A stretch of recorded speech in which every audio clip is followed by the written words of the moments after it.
Hello दोस्तों, मैं गौरव शर्मा एक बार फिर आपके सामने हाजिर हैं।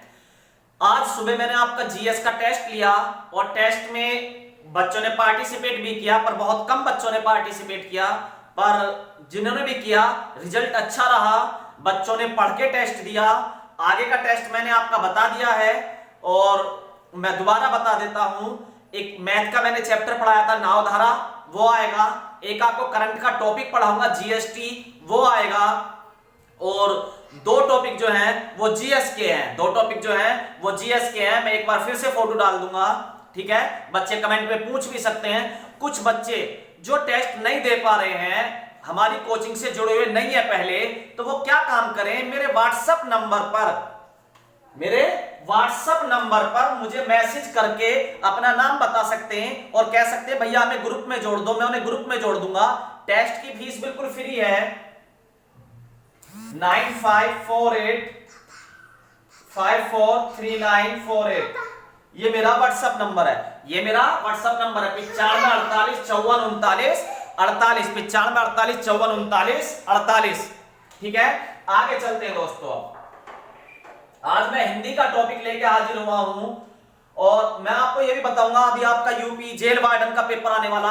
मैं कह रहा हूं 5000 वैकेंसी है। मैं पूरी कोशिश करूंगा कि मेरी कोचिंग का एक भी बच्चा फेल ना हो। मेरी कोचिंग का एक भी बच्चा फेल ना हो, उसके ऊपर मैं अलग से वीडियो बनाऊंगा। पर सिलेबस की पूरी तरीके से सबसे बात करूंगा अपने बच्चों से। वापस आते हैं टॉपिक पे। आज का टॉपिक है विराम चिन्ह। हिंदी का टॉपिक है विराम चिन्ह, यानी कि विराम का मतलब होता है रुकना, चिन्ह का मतलब चिन्ह, किस चिन्ह से रुका जाए। तो क्या इतने सारे विराम चिन्ह या नहीं, ये चैप्टर हो गया। फिर बाद में विराम चिन्ह। विराम चिन्ह क्या है, कौन सा चिन्ह कहां पे इस्तेमाल किया जाता है। क्या ये चैप्टर हिंदी का है? नहीं, ये चैप्टर अंग्रेजी से हिंदी में अपनाया गया है, अंग्रेजी से। ठीक है, इनके ऊपर मैं क्वेश्चंस में चर्चा भी करूंगा।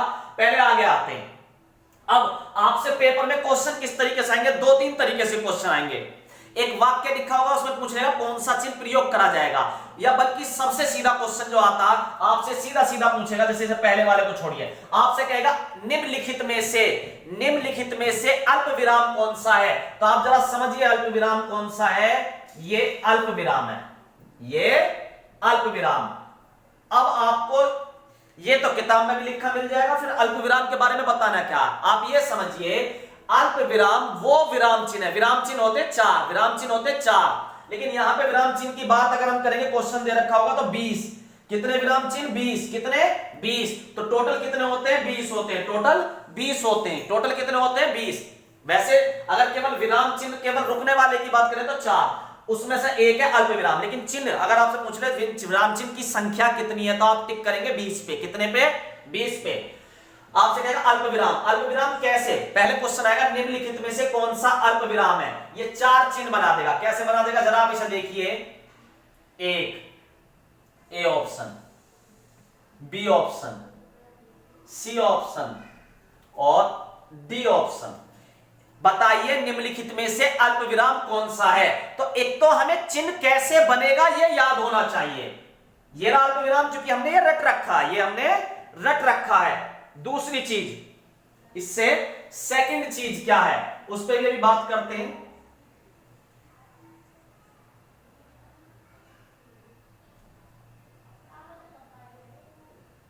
डस्टर कहां रख दिया बेटा? डुग्गू डस्टर देखना बेटा। चलो ठीक है, ओके, चुप हो जाओ। दूसरा क्वेश्चन बेटा, अर्ध विराम। अब पहला क्वेश्चन तो ये समझ में आ गया कि अल्प विराम कैसा होता, हमने तुरंत बना दिया। लेकिन दूसरा क्वेश्चन अगर आ जाए, निम्नलिखित में से अल्प विराम का प्रयोग कहां होता है, तो आप समझिए बेटा, इसका प्रयोग कहां होता है।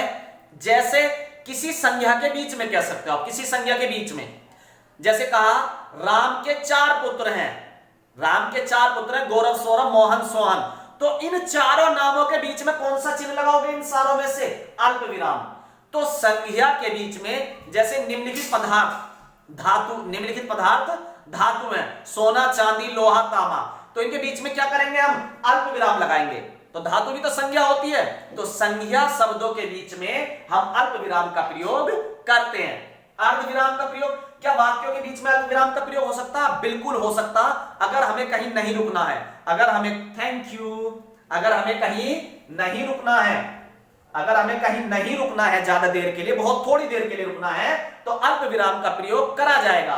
तो अर्ध विराम का प्रयोग कहां पे करा जाएगा? अर्ध विराम का। जरा समझिए, जब वाक्य में हमें थोड़ा ज्यादा देर रुकना हो, जैसे कि राम ने कहा और मोहन ने पीटा, और हटाना हमें शब्द, तो और तो पूरा शब्द है, तो उसकी जगह अगर हमें कोई चीज इस्तेमाल करना तो कौन सा होगा? अर्ध विराम। तो दो शब्दों को, दो वाक्यों को जोड़ने के लिए हम अर्ध विराम का प्रयोग करते हैं। पूर्ण विराम, पूर्ण विराम कैसे होता? तो पूर्ण विराम कैसे होता बेटा? सीधा इस तरीके से एक डंडा खिंच जाएगा। पूर्ण विराम और एक और होता डंडा के नीचे बस बिंदी लग जाती है, ये होता विस्मयादि बोधक, आश्चर्य शब्द, आश्चर्य सूचक, विस्मय बोधक। एक डंडा खींच दे तो, डंडा खींचने पे क्या होगा? डंडा खींचने पे पूर्ण विराम होगा। और अगर डंडे के नीचे बिंदी लग जाए तो विस्मयादि चिन्ह और आश्चर्य चिन्ह, विस्मयादि बोधक या आश्चर्य चिन्ह, दोनों में बात करूंगा। राम बाजार जाता है, वाक्य पूरा हो गया, आप पूर्ण विराम का प्रयोग कर देंगे। राम बाजार जाता है, वह खेलता है, वाक्य पूरा हो गया, कौन से चिन्ह का प्रयोग करोगे बाद में? पूर्ण विराम। राम और मोहन खेलता है, तो अब आप ये मत कहते ना भैया राम और मोहन खेलते हैं तो अर्ध विराम का। राम मोहन दोनों शब्द है, संज्ञा, दोनों को जोड़ने के लिए हम किसका प्रयोग कर सकते हैं? अर्ध विराम का। और वाक्य के लास्ट में पूर्ण विराम का। राम और मोहन खेलते, लास्ट में पूछ लेता पूर्ण विराम। तो फिर ये विस्मयादिबोधक इसकी शिकल की तरह जो है वो क्या है? वहां कितना सुंदर है ताज, तो जब वहां शब्द लिखते तो उसके पीछे कैसा चिन्ह बनाते हैं हम? ऐसे ही तो बनाते हैं। तो ये हो गया विस्मयादिबोधक। हाय मैं लुट गया, तो हाय के पीछे कैसा शब्द बनाते हैं? विस्मयादिबोधक। तो ये तो सुख दुख आश्चर्य का, सुख दुख आश्चर्य के लिए यहां आश्चर्य या विस्मयादिबोधक कह सकते हैं। प्रश्न चिन्ह, वाक्य में जिसमें प्रश्न पूछा जाए उसके बाद में किस चिन्ह का प्रयोग करते हैं? प्रश्नवाचक का। जैसे तुम्हारा क्या नाम है, तो पीछे क्वेश्चन मार्क लगा देंगे, प्रश्नवाचक चिन्ह का प्रयोग कर देंगे। निर्देशक चिन्ह, निर्देशक चिन्ह, ये जरा ध्यान देने वाली बात है। निर्देशक चिन्ह और एक होता योजक चिन्ह, एक होता योजक चिन्ह, ठीक है। तो इसे आप जरा समझिए थोड़ी देर के लिए, इस पर भी बात करता हूं मैं, ठीक है। इसी की तरह की योजक चिन्ह आएगा। कोष्टक चिन्ह, किसी बात को, कोष्टक का मतलब है किसी की बात को जो का तो कहने के लिए या किसी बात का अर्थ स्पष्ट करने के लिए। ज्यादा इंपॉर्टेंट कौन सा? अर्थ स्पष्ट करने के लिए, क्योंकि जो का तो दिखाने के लिए डायरेक्ट इनडायरेक्ट जैसे हम पढ़ते हैं ना, इन्वर्टेड कोमास, उसका भी प्रयोग हो जाता है इसमें। ये रे उद्धरण चिन्ह, उद्धरण चिन्ह या अवतरण चिन्ह, दोनों एक ही बात है।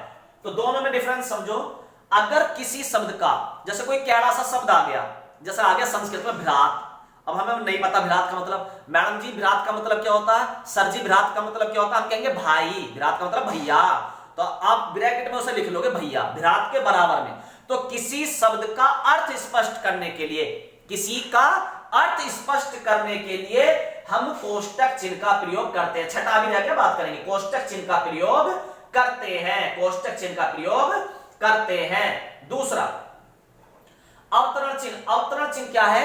अवतरण चिन्ह का ही दूसरा नाम है उद्धरण चिन्ह। बहुत बार पूछा गया, जैसे हम करते थे ना कोमा और इन्वर्टेड कोमा डायरेक्ट इनडायरेक्ट में, ठीक है, राम सेड टू और उसके बाद कोमे में कर देते थे, तो वो चीज जरा आपको समझनी होगी। यहां पे किसी दूसरे की बात को जो का त्यों दिखाने के लिए हम उद्धरण चिन्ह का प्रयोग करते हैं। उद्धरण चिन्ह का, उद्धरण चिन्ह कैसे बनता है अभी मैंने बना के आपको दिखाया। अब जरा समझो इस बात को क्या है। सपोज करो आप पेपर देने जा रहे हो, पापा जी बोले जब तुम जा रहे हो, बेटा अगर पास हो गया ना मोटरसाइकिल दिलाऊंगा। और आप स्कूल में जाके या जहां भी एग्जाम दे रहे हो वहां पे अपने दोस्त से कहो, दोस्त से कि आज पापा जी ने कहा। अब क्या कहा? तो पापा की बात बताओगे ना कि अगर मैं पास हो गया तो वो मोटरसाइकिल दिलाएंगे। तो ये बात किसमें, पापा की कही हुई बात को हम किसमें दिखाएंगे? उद्धरण चिन्ह या अवतरण चिन्ह में। तो किसी की कही बात को जो का तो दिखाने के लिए उद्धरण चिन्ह या अवतरण चिन्ह का प्रयोग करा जाता है। उपविराम, उपविराम यानी कि अपूर्ण विराम, उपविराम यानी कि अपूर्ण विराम, ठीक है। अब मैं ऊपर के 3-4 समझ में आ गए तो ये रफ कर दूं, दोबारा से एक बार बताता हूं। अल्प विराम संज्ञा के बीच में, जैसे राम श्याम गौरव मोहन, इन्हें कैसे बताओगे? तो इनके बीच में अल्प विराम लगा लेते हैं। या कोई ऐसा वाक्य जिसमें नाम से यानी ज्यादा रुकना ना हो, अर्ध विराम जिसमें रुकना ज्यादा हो। अब ये अपूर्ण विराम क्या, तो इसे समझिए जरा। पूर्ण विराम वाक्य के बाद में, पूर्ण विराम वाक्य के बाद में। अब मैं अपूर्ण विराम के लिए जगह बनाता हूं, अपूर्ण विराम के लिए जगह बनाता हूं, और जो मैंने ये छोड़ा था छठा, ये भी बताता हूं। सारे प्रश्नवाचक भी आसान है, ये समझ में आ गया। प्रश्नवाचक चिन्ह ये भी देख लो, वाक्य के बाद में जब प्रश्न पूछा जाए तो ये लगा दिया जाता है। तुम्हारा क्या नाम है, तो वाक्य के बाद में प्रश्नवाचक चिन्ह लगा दिया जाएगा। ठीक है, शब्द तो बीच में इस्तेमाल हो जाता है, प्रश्नवाचक आगे भी हो सकता, पीछे भी। तुम्हारा क्या नाम है, तो तुम्हारा क्या नाम है बीच में आगे प्रश्नवाचक शब्द है, वो चिन्ह नहीं है। ठीक है, चिन्ह पीछे ही आएगा। क्या तुम बाजार जाओगे, तो शब्द आगे आ गया, प्रश्नवाचक शब्द आगे आ गया। क्या तुम बाजार जाओगे, क्या आगे आ गया। अब जरा यहां समझिए, अब मैंने ये छठा रुकवाया था और अभी मैं किस पे रुका था, अपूर्ण विराम पे। तो अब जरा समझिए इस बात को। मैंने एक बात बोली, काल के 3 भेद हैं, काल के 3 भेद हैं। अब क्या ये वाक्य पूरा हो गया, पूरा हो गया होता तो हम लगाते पूर्ण विराम, लेकिन अभी ये वाक्य अधूरा। आप कहोगे कैसे अधूरा, काल के 3 भेद है, वर्तमान काल, भूतकाल, भविष्य काल। वर्तमान काल, भूतकाल, भविष्य काल। तो एक तो होता पाद चिन्ह, पाद का इस्तेमाल करते हैं हम भाग में, तो ये पाद चिन्ह मत समझ लेना, बस समझ रहे नहीं, ये पाद चिन्ह मत समझ लेना, इस चिन्ह को समझिए विवरणात्मक चिन्ह, विवरण चिन्ह, विवरणात्मक चिन्ह। इस चिन्ह को क्या समझिए, विवरणात्मक। यहां भी जिज्ञासा करता हूं मैं थोड़ी सी, इसे समझो पहले। दीर्घ उच्चारण चिन्ह, दीर्घ उच्चारण मतलब जैसे रै आ में राम,